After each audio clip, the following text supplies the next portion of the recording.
नमस्कार, प्रणाम। मैं Shreshth Shah, gold medalist in astrology and vastushastra. साल 2023 नया साल शुरू हो चुका है। नए साल का ये पहला वीडियो है और 2 दिन के बाद नए साल का सबसे पहला त्योहार भी है, जिसको हम गुजराती में या हमारे हिंदू धर्म के हिसाब से हम मकर संक्रांति कहते हैं और काइट फेस्टिवल के नाम से भी जो जाना जाता है। तो सबसे पहले नए साल के अंदर पहले वीडियो में आप सभी को, जितने भी मेरे व्यूअर्स हैं उन सभी को और सब लोगों को मकर संक्रांति की ढेर सारी शुभकामनाएं। आने वाला ये पूरा साल आपका बहुत ही मंगलमय हो, बहुत ही अच्छा हो। आपका हेल्थ, वेल्थ एंड प्रॉस्पेरिटी बढ़े और आप हर एक फील्ड में आगे बढ़ो, तरक्की करो, यही शुभकामना।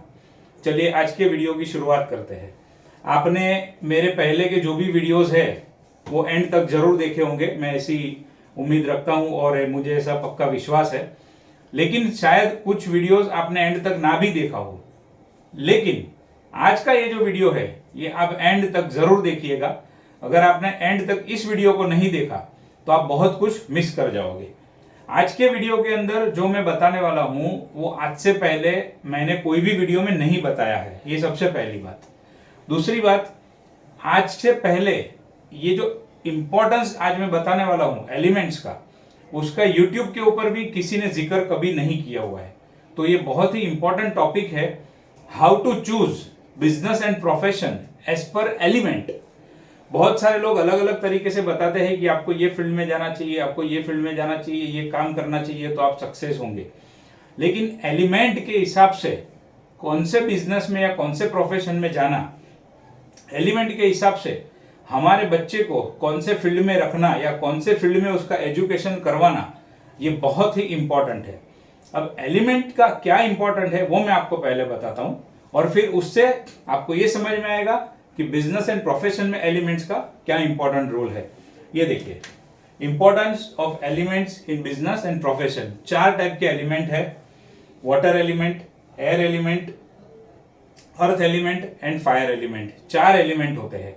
अब ये 4 एलिमेंट नेचर के अंदर भी है, हमारे बॉडी के अंदर भी है, हमारे स्ट्रक्चर के अंदर भी है, हमारे वास्तु के अंदर भी है, हर जगह पे एलिमेंट है। ऐसे तो 5 एलिमेंट है, बट यहाँ पर जो बिजनेस के लिए हमको ज्यादा जरूरी है उसमें मेनली ये 4 एलिमेंट के ऊपर फोकस होता है, earth element, water element, fire element and air element. अब एलिमेंट क्या है वो मैं आज आपको बताना चाहता हूं। H2O, आप सब लोगों ने H2O सुना होगा, H2O पढ़ा होगा। H2O का नाम सुनते ही हमारे माइंड के अंदर क्या आता है? H2O मतलब क्या? पानी। सिंपल सी बात है, H2 मतलब हाइड्रोजन एंड O मतलब ऑक्सीजन। हाइड्रोजन एंड ऑक्सीजन को जब हम कंबाइन करते हैं, जब हम मिक्स करते हैं तो क्या बनता है? पानी बनता है। अच्छा, H2O is equal to water, ये जो इक्वेशन है, ये जो कॉम्बिनेशन है, उसमें कभी किसी को कोई डाउट या कोई शंका हुई है? क्यों नहीं हुई है? क्योंकि ये सिद्ध हो चुका है, ये प्रूव हो चुका है, साइंटिफिकली प्रूव्ड है कि हाइड्रोजन और ऑक्सीजन को कंबाइन करने से पानी बनता है। अब H2 यानी हाइड्रोजन के 2 पॉइंट्स और ऑक्सीजन का कुछ नहीं लिखा है, मतलब 1 पॉइंट, तो हाइड्रोजन के 2 पॉइंट और ऑक्सीजन का 1 पॉइंट मिक्स करने से पानी बनता है। क्या पानी के सिवा और कुछ बन सकता है? H2O मिक्स करेंगे तो नहीं बन सकता। H2O, H3 एंड O2 करेंगे तो पानी बनेगा? नहीं बनेगा। क्यों नहीं बनेगा? पानी का इक्वेशन क्या है? H2O। H2O करोगे तो पानी बनेगा ही बनेगा, H2O करोगे तो पानी के सिवा और कुछ भी नहीं बनेगा। ये दोनों चीजें प्रूव्ड है, प्रूवन फैक्ट है। अब एक और चीज से आपको एग्जांपल से समझाता हूं कि एलिमेंट का क्या इंपॉर्टेंस है। और त्योहार भी मकर संक्रांति का है, मैंने फर्स्ट इमेज में दिखाया आपको। बलून्स हमने देखे, आज हम बलून्स के पास से भी कुछ सीखेंगे, बलून से भी कुछ समझने की कोशिश करेंगे। H2O मतलब वाटर। अब देखिए, कुछ बलून्स होते हैं, कुछ बलून्स बर्थडे पार्टीज में यूज किए जाते हैं। अब आपने देखा होगा जो बर्थडे पार्टी में बलून यूज होते हैं, वो जो बलून है वो बलून में वो हवा भरते हैं और वो हवा भरने के बाद में जब उसको गांठ मार के रख देते हैं तो वो बलून हवा में ऊपर नहीं जाते, वो जमीन के ऊपर गिरे रहते हैं, उधर ही उधर पड़े रहते हैं। और थोड़े टाइम के बाद उसकी हवा निकल जाती है, फुस हो जाता है, हवा निकल जाती है। क्यों ऐसा होता है? क्योंकि उसके अंदर क्या भरा जाता है? हवा भरी जाती है। और वो हवा भरने से क्या होता है, वो बलून फूलता तो है लेकिन ऊपर नहीं जाता है।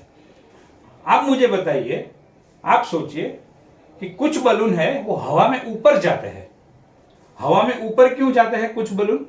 अच्छा, उसके ऊपर मैं बताऊं इसके पहले, अब देखो यहां पर अलग अलग कलर्स के भी बलून है, yellow colour, red colour, green colour, blue colour. हर एक बलून के अंदर हवा भरने से बलून फूलेगा जरूर, लेकिन इसमें से एक भी बलून, चाहे उसका कलर कौन सा भी है, चाहे उसका शेप कौन सा भी है, एक भी बलून ऊपर जाने वाला नहीं है। राइट? अब दूसरे पॉइंट के ऊपर आते हैं। कुछ बलून हवा में ऊपर जाते हैं। वो क्यों ऊपर जाते हैं? ये देखिए, ये आकाश में उड़ने वाले बलून। अब 2 दिन के बाद जब मकर संक्रांति आएंगी, आप सब लोग भी देखोगे, बच्चे लोगों को बलून दिलाओगे, बच्चे लोग बलून हवा में उड़ाएंगे, तो वो जो बलून होते हैं वो बलून हवा में बहुत ऊपर जाते हैं, आकाश में बहुत ऊपर जाते हैं। ऐसा क्यों होता है? इसमें भी orange colour, green colour, pink colour, yellow colour, white colour, कितने भी कौन से भी कलर के बलून हो, उसके अंदर क्या भरा जाता है? गैस भरा जाता है। जी हाँ, सही बात है, गैस भरा जाता है। और वो जो गैस भरते हैं उसकी वजह से वो बलून आकाश में ऊपर जाते हैं। चाहे उसका कलर कौन सा भी हो, कोई फर्क नहीं पड़ता है। चाहे उसका शेप कौन सा भी हो, कुछ भी फर्क नहीं पड़ता है। बलून के अंदर गैस भरने से वो बलून ऊपर जाता है। एक और चीज होती है गैस, मतलब कौन सा गैस? क्या कोई भी गैस भरने से बलून ऊपर जाएगा? जी नहीं। हाइड्रोजन या हीलियम जिसको कहते हैं, अगर वो गैस बलून में भरा जाए तो वो बलून ऊपर जाता ही जाता है। इसका मतलब क्या हुआ? बलून का चाहे कलर कौन सा भी है, चाहे शेप कौन सा भी है, अगर अंदर हाइड्रोजन गैस भरोगे तो बलून को ऊपर जाना ही जाना है। और अगर वो बलून के अंदर हवा भरोगे तो वो बलून को ऊपर नहीं जाना है, मतलब नहीं जाना है, वो नीचे रहेगा, पड़ा रहेगा और फिर फुस हो जाएगा। अब H2O is equal to water, यानी H2 एंड O क्या है? एलिमेंट है। एलिमेंट को कंबाइन करने से पानी बनता ही बनता है, मतलब गारंटेड रिजल्ट हमें क्या चाहिए? पानी चाहिए। तो उसके लिए हमें क्या करना पड़ेगा? H2O को कंबाइन करना पड़ेगा। उसके सिवा कुछ भी कंबाइन करेंगे पानी बनने वाला नहीं है। बलून को आकाश में ऊपर उड़ाना है, हाइड्रोजन गैस ही भरना पड़ेगा, और हाइड्रोजन गैस भरा तो ऊपर जाएगा, वो भी निश्चित है। तो क्या काम करता है एलिमेंट? जब आप एलिमेंट का सहारा लेते हो तो वो एलिमेंट की जो ताकत होती है, वो एलिमेंट का जो बेस होता है, वो बेस हमें प्राप्त होता है, और हमारे एंड रिजल्ट को वो एलिमेंट से हम डिसाइड कर सकते हैं। हमारे एंड रिजल्ट को अचीव करने के लिए हम वो एलिमेंट का यूज कर सकते हैं। 4 टाइप के एलिमेंट है: water element, fire element, earth element and air element. ये 4 एलिमेंट में से आपके अंदर या मेरे अंदर कौन सा एलिमेंट ज्यादा है, कौन सा एलिमेंट कम है, कौन सा एलिमेंट बैलेंस में है, कौन सा एलिमेंट इम्बैलेंस में है, और मेरे जो भी एलिमेंट्स है उसके बेसिस के ऊपर मुझे कौन सा बिजनेस या मुझे कौन सा प्रोफेशन सूटेबल है, अगर मुझे ये पता चल जाए तो जैसे H2O is equal to water, confirm success, पानी का सक्सेस चाहिए तो H2O करो, पानी मिल जाएगा। बलून को हवा में उड़ाने का सक्सेस चाहिए, अंदर हाइड्रोजन गैस भरो, आपका बलून ऊपर उड़ना ही उड़ना है। इसी तरीके से आपको अगर बिजनेस और प्रोफेशन के अंदर सक्सेस चाहिए तो आप आपके एलिमेंट के हिसाब से आपके बिजनेस या प्रोफेशन को चूज करोगे, आप आपके एलिमेंट के हिसाब से आपकी बिजनेस एक्टिविटी चूज करोगे, आप आपके एलिमेंट के हिसाब से कार्य करोगे, तो आपको सक्सेस मिलना ही मिलना है। अब ये एलिमेंट आपके अंदर या मेरे अंदर कौन सा है, कितना है, वो डिसाइड कैसे होता है, वो पता कैसे चलता है? हमें 2 तरीके से पता चलता है। सबसे पहला जो तरीका है वो तरीका है हमारी कुंडली का। ये जो एग्जाम्पल है, ये मेरा खुद का ही एग्जाम्पल मैंने आपके सामने रखा है, और मेरा खुद का एक एलिमेंट का एनालिसिस रिपोर्ट आज मैं आपको दिखाने वाला हूं। और वो रिपोर्ट कितना सटीक बैठता है, और खाली मेरे ऊपर नहीं, आप कोई भी आपकी डिटेल लाओगे उसके ऊपर कितना सटीक बैठता है, और उस तरीके से काम करने से हमें क्या रिजल्ट मिलता है, वो आज मैं आपको बताने वाला हूं। ध्यान से सुनिएगा, एंड तक सुनिएगा, बहुत ही इंपॉर्टेंट चीज अभी तो बाकी है, अभी तो खाली आपने ट्रेलर देखा है। अब ये आ गया कुंडली। अब कुंडली के अंदर अलग अलग प्लैनेट्स होते हैं। हमारे बिजनेस या प्रोफेशन को हम प्लैनेट के हिसाब से भी चूज कर सकते हैं, और एलिमेंट के हिसाब से भी चूज कर सकते हैं। लेकिन जो प्लैनेट्स है वो प्लैनेट को भी फर्दर एलिमेंट के अंदर ही डिवाइड किया गया है। इसका मतलब अगर मैं एलिमेंट को ही पकड़ लूं तो वो प्लैनेट तो ऑटोमेटिक उसके अंदर आ ही गया, और मैं वो एलिमेंट के हिसाब से काम करूं तो मेरा नेचर जो है उसको सुटेबल जो है वो काम मैं करूं तो मेरा सक्सेस डेफिनेटली होने वाला है। अब ये जो मेरी कुंडली है, ये मेरी कुंडली की डिटेल, हमारे पास ये जो एक मशीन है, हमारे पास ये जो एक मशीन है, इस मशीन की वजह से और एक ये जो स्पेशल सॉफ्टवेयर है, उस सॉफ्टवेयर की वजह से क्या होता है, हमारी ये जो कुंडली, मेरी ये जो कुंडली की डिटेल है, वो पूरी डिटेल मैंने इसके अंदर फीड कर दी है। और ये डिटेल इसके अंदर फीड करने के बाद एक रिपोर्ट जनरेट होता है, और वो जो रिपोर्ट जनरेट होता है, वो रिपोर्ट आपको पूरा आपका एलिमेंट का एनालिसिस दिखाता है। वो आज मैं आपको दिखाने वाला हूं।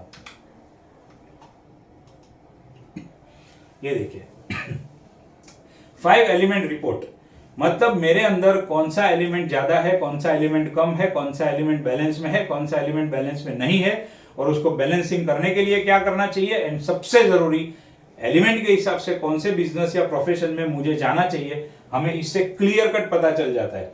अब मैंने कुंडली का सहारा ले लिया और ये सॉफ्टवेयर का सहारा ले लिया, इसकी वजह से मेरा एलिमेंट एनालिसिस हो गया। और वो एलिमेंट एनालिसिस का ये जो रिपोर्ट आपके सामने है, अब ध्यान से देखिएगा। ये देखिए यहां पर मैंने मेरा नाम डाल दिया, मेरी डिटेल क्योंकि मैंने इसके अंदर डाली हुई है।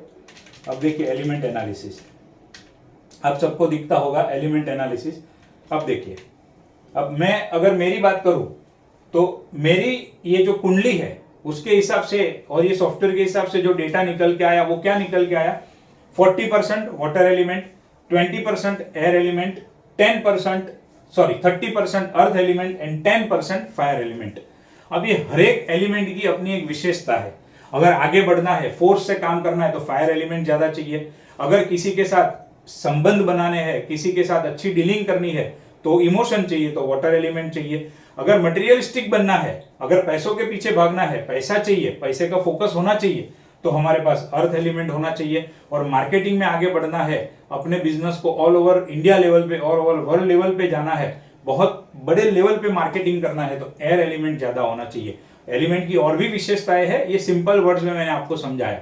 अब एक बिजनेसमैन को सक्सेसफुल होने के लिए ये हर एक एलिमेंट की आवश्यकता होती है। उसको इमोशन भी चाहिए, आगे बढ़ने के लिए फायर भी चाहिए, मजबूती से पकड़े रखने के लिए और अपने क्लाइंट के साथ मजबूती से बात करने के लिए, प्लस पैसों के लिए अर्थ एलिमेंट भी चाहिए, और मार्केटिंग में और आगे बढ़ने के लिए, बिजनेस को डेवलप करने के लिए एयर एलिमेंट भी चाहिए। अब ये जो एलिमेंट का एनालिसिस रिपोर्ट आया, उससे क्या पता चलता है, 3 चीजें पता चलती है। इससे सबसे पहला जो मेन एक एलिमेंट है, वो वाटर एलिमेंट का मेरे अंदर ज्यादा है। तो क्या पता चलेगा कि वाटर एलिमेंट के जो एट्रीब्यूट्स है वो मेरे अंदर ज्यादा है। अब जो ज्यादा है उसको मुझे बैलेंस करने होंगे, और जो कम है उसको मुझे बढ़ाने होंगे, तभी जाके मेरा एक अच्छा बैलेंसिंग बैठेगा एलिमेंट के हिसाब से, और मैं आगे बढ़ सकता हूं। ये देखिए, अब दूसरा अर्थ एंड वाटर, वो मेरी क्वालिटीज, मेरा कैरेक्टर कौन सा है, मेरी क्वालिटीज क्या है, वो दिखाता है। हालांकि आज सब्जेक्ट बिजनेस एंड प्रोफेशन का है, इसके लिए मैं इसके अंदर डिटेल में नहीं जा रहा हूं। अब जो तीसरा पॉइंट है वो सबसे इंपॉर्टेंट पॉइंट है, मेन पॉइंट है, ट्रिपल प्लैनेट प्रेडिक्शन। यानी ये जो प्लैनेट का प्रेडिक्शन है, उसमें से जो चीज निकल के आई, वो चीज क्या बता दी है कि display the characteristic of a successful person for future, या उसके बिजनेस के लिए कौन से एक्टिविटीज में उसको इन्वॉल्व होना चाहिए। अब देखिए, आपको मैं बताता हूं ये कॉम्बिनेशन कैसे काम करता है, और इसके साथ में आपने कुंडली को मिला लिया तो फिर आपको और कुछ देखने की जरूरत ही नहीं है। अर्थ, वाटर एंड एयर को मिलाएंगे तो कौन सा एलिमेंट बनता है, ये तीनों को मिला के जो उसके एट्रीब्यूट्स बनते हैं, उसमें मैं कौन सा काम कर सकता हूं, मैं एक सक्सेसफुल सेल्समैन हो सकता हूं। अब सक्सेसफुल सेल्समैन यानी क्या हो गया, सेल्समैन की क्वालिटी मेरे अंदर है, वो मुझे पता चल गया। अब मैं चाहे सेल्समैन में, यानी मैं प्रोडक्ट कोई भी बेचने का काम करूं, वो मैं प्लैनेट से जजमेंट लगा लूंगा, वो बात की बात है, लेकिन सेल्समैन की क्वालिटी मेरे अंदर है, वो मुझे पता चल गया। अब अगर मेरे अंदर सेल्समैन की क्वालिटी है ही नहीं, और मैं सेल्स के जॉब में लगा हूं, प्रोडक्ट चाहे कोई भी बेच रहा हूं, लेकिन सेल्स के जॉब में लग गया हूं, तो क्या होगा, मेरा सक्सेस होने वाला नहीं है। चाहे कोई भी दशा आ जाए, चाहे कोई भी अंतरदशा आ जाए, मेरा सक्सेस होने वाला नहीं है। ये देखिए, इतना सटीक निकलता है। LIC एजेंट, आप में से बहुत लोग जानते होंगे कि पिछले 15-16 साल से मैं इंश्योरेंस फील्ड के अंदर काम कर रहा हूं, और ईश्वर की मेहरबानी से, आप लोगों की कृपा से बहुत अच्छा काम कर रहा हूं। मुझे बहुत सारे अवार्ड भी मिले हैं इंश्योरेंस फील्ड के अंदर, LIC की तरफ से बहुत सारे अवार्ड मिले। तो क्या हो गया, जो मेरे एलिमेंट था उसके हिसाब से मैंने काम किया, तो मैं सक्सेसफुल हो गया। आप भी आज चाहो तो मेरे ऑफिस में आ सकते हो, LIC से मिले हुए 25-26 बड़े बड़े अवार्ड मैं आपको दिखा सकता हूँ। यहाँ पर मैं जो कहता हूँ वो सत्य कहता हूँ, फेकम फेक या झूठ बोलने वाली कोई बात नहीं होती है। तो ये जब एनालिसिस किया तब मुझे पता नहीं था, वो तो मैं आ गया इसके अंदर, बट आज ये टूल अवेलेबल है, आज आप लोगों तक मैंने ये टूल पहुंचाया है। तो आप क्या कर सकते हो, आपको इसके अंदर से कोई भी फील्ड को चूज करना है। अब देखिए दूसरा, अभी जो मेरा प्रोफेशन है LIC इंश्योरेंस का प्रोफेशन चल ही रहा है, उसको मैंने बंद नहीं किया, वो अच्छी तरीके से चल रहा है ईश्वर की कृपा से। अब जो डेवलपमेंट किया है मैंने एस्ट्रोलॉजी एंड वास्तु का, सक्सेसफुल प्रॉपर्टी मार्केटिंग, इसका मतलब क्या हो गया, प्रॉपर्टी से रिलेटेड या मार्केटिंग से रिलेटेड में अगर कोई भी काम करता हूं तो मैं सक्सेसफुल होने वाला हूं। तो वास्तु आप जानते ही हो प्रॉपर्टी का काम है, तो इससे क्या हो गया, वास्तु भी मेरे एलिमेंट से कनेक्टेड फील्ड आ गया, LIC मेरे एलिमेंट से कनेक्टेड फील्ड आ गया, और सेल्समैन, कोई भी बिजनेसमैन को चाहे जो भी माल बेचना है, सेल्समैनशिप की क्वालिटी तो चाहिए ही चाहिए। तो ये तीनों चीज के हिसाब से मैं अभी क्या कर रहा हूं, मेरे एलिमेंट के हिसाब से मैं राइट बिजनेस या प्रोफेशन के अंदर आ गया हूं। अब जो कनेक्टेड दशा आएगी वो मुझे अपलिफ्ट करेगी और उससे मैं आगे बढ़ सकता हूं। यही एलिमेंट को, अब देखिए आज के टाइम में एजुकेशन सिस्टम में क्या है, लड़का हो या लड़की हो 8th स्टैंडर्ड 9th स्टैंडर्ड पास करता है तो उनको लाइन चूज करने के लिए आ जाता है। बहुत लोग कंफ्यूज रहते हैं कि मेरे बच्चे को कौन से फील्ड में स्टडी कराऊं, उसको कौन से फील्ड में पढ़ने के लिए रखूं। मेरा लड़का अभी 8th स्टैंडर्ड में है, तो मैंने क्या किया, मेरे लड़के का भी ऐसा एलिमेंट एनालिसिस कर लिया है। अब एलिमेंट एनालिसिस करने से वो एलिमेंट के अंदर उसका जो प्रोफेशन आ रहा है यहाँ पर, उसके अकॉर्डिंगली मैं उसको एजुकेशन फील्ड में रखूंगा, ताकि उसके एलिमेंट के हिसाब से अगर वो एजुकेशन लेता है तो एक तो फटाफट ग्रास्प कर सकता है, कम मेहनत में अच्छा रिजल्ट लाके जल्दी से पास हो सकता है, और वही एलिमेंट उसको आगे बढ़ने में भी सपोर्ट करता है। तो ये सारी चीजें बहुत ही इंपॉर्टेंट रोल प्ले करती है हमारे सक्सेस के लिए। तो आपको भी अगर आपका एलिमेंट एनालिसिस करवाना हो तो आप मुझे डेफिनेटली अप्रोच कर सकते हैं, और इस तरीके से एक बार एलिमेंट एनालिसिस करवाने से आपको पता चल जाएगा आपको कौन से फील्ड में आगे बढ़ना चाहिए, कौन से फील्ड को छोड़ना चाहिए। यहाँ पर समझो सेल्समैन आता ही नहीं है और जॉब आता है तो फिर जॉब में लग जाना चाहिए, सेल्समैनशिप छोड़ देनी चाहिए। हाँ, यहाँ पर सेल्समैन आया, आप चाहे जॉब कर रहे हो लेकिन जॉब में भी सेल्समैन का जॉब करोगे तो सक्सेसफुल हो जाओगे। इसको इस तरीके से रीड करना होता है। और लास्ट में यहाँ पर उसकी रेमेडी भी दी जाती है। इसकी रेमेडी क्या है, मुझे मेरे एलिमेंट को बैलेंस करना है तो उसकी रेमेडी क्या है, तो उसकी रेमेडी भी यहाँ पर दी जाती है। और इस तरीके से आप रेमेडी करके आपके एलिमेंट को बैलेंसिंग करके और उसके बाद में आप उसमें से बहुत अच्छा रिजल्ट ले सकते हो और आप उसमें से बहुत बढ़िया तरीके से आप आगे बढ़ सकते हो। चलिए फिर से एक बार आप सभी को मकर संक्रांति की ढेर सारी शुभकामनाएं। नेक्स्ट वीडियो में हम एनर्जी के ऊपर बात करने वाले हैं। ऐसा ही जबरदस्त वीडियो है जो पहले कभी सुना नहीं होगा। एनर्जी क्या काम करती है, हम वास्तु करते हैं लेकिन बहुत बार वास्तु में रिजल्ट क्यों नहीं मिलता है, क्योंकि एनर्जी के ऊपर प्रॉपर काम नहीं किया हुआ होता है। तो एनर्जी क्या है, कैसे काम करती है और एनर्जी को कैसे किया जाता है, सारी चीजें मैं आपको बताने वाला हूं। हमारे साथ जुड़े रहिए, हमारे साथ बने रहिए। धन्यवाद, थैंक यू वेरी मच।